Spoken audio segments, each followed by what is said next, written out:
আমার ভালো লাগেনি মা, একটু ছোট করে হাততালি হবে না মা গো? ধন্যবাদ ধন্যবাদ। তাই বলছি মা, একটা ফিরে ফুটে গেলে কত কষ্ট হয় মা। তা তো কাঁচ, কাঁচ যদি কারো গায়ে একটুখানি পায়ে লাগে, পা পুরো চেলা হয়ে যায় না মা, কেটে যায় না?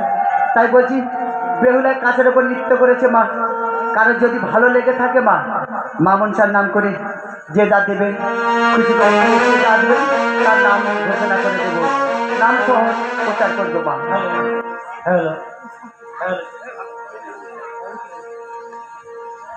Hello hello check hello. পুরাতন সরবেরিয়া নিবাসী বিশ্বনাথ সর্দার এই কাঁচের উপরে